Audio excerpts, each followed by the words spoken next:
কেন্দ্রীয় সরকারের সিদ্ধান্তে সমস্যা বাড়লো আমজনতার। কি সমস্যা বাড়লো, কি সিদ্ধান্ত নিল কেন্দ্রীয় সরকার, সবটা জানাবো। আমি শ্রীবাস পাল, এখন সকাল চ্যানেলে সবাইকে স্বাগত। সমস্যা বাড়লো আমজনতার, খুশি অ্যাপ ক্যাব সংস্থাগুলি।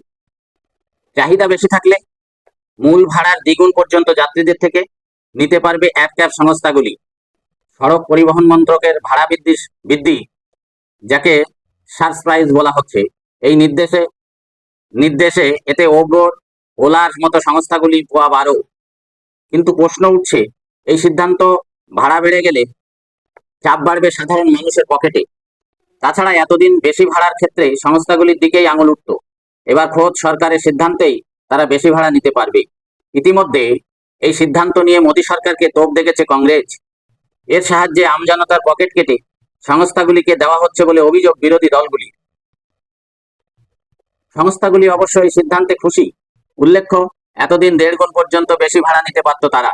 বর্তমানে 2, 3 বা 4 চাকা তো বটেই, এমনকি বাসের পরিষেবাও এই অ্যাপগুলিতে মেলে। দেশের বহু শহরে অনেক মানুষ দৈনন্দিন এই পরিষেবা নেন। সেখানে কেন্দ্রের এই সিদ্ধান্তকে জনবিরোধী তকমা দিয়েছে বিরোধী দলগুলো এবং প্রশ্ন তুলেছে আমজনতা।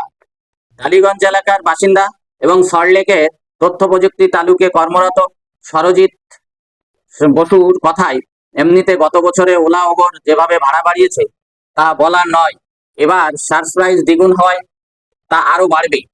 তার অভিযোগ, বর্তমানে এই সংস্থাগুলি সবসময় প্রায় বেশি ভাড়া নেয়। এই নির্দেশিকার পরে তো আরো সুযোগ পেয়ে গেল। নির্দেশিকায় কেন্দ্র বলেছে কোন গাড়ির ক্ষেত্রে কত মূল ভাড়া হবে 3 মাসে তা সংশ্লিষ্ট রাজ্যকে স্থির করতে হবে। যখন চাহিদা কম থাকবে তখন ভাড়া হবে মূল ভাড়ার কমপক্ষে 50%। যদিও সেটা কতটা বাস্তবায়িত হবে তা নিয়ে প্রশ্ন উঠেছে। এছাড়াও কোনো কারণ ছাড়া যাত্রী বা চালক ভাড়া নেওয়ার পরেও তা বাতিল করলে ভাড়ার 10% পর্যন্ত সর্বাধিক 100 টাকা জরিমানার কথা বলা হয়েছে।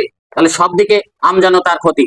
কারণ আপনি ভাড়া নিলেন, ভাড়া করলেন, নিয়ে সেটা যদি ক্যান্সেল করেন তাহলে আপনাকে 10% এবং সর্বাধিক 100 টাকা ফাইন দিতে হবে।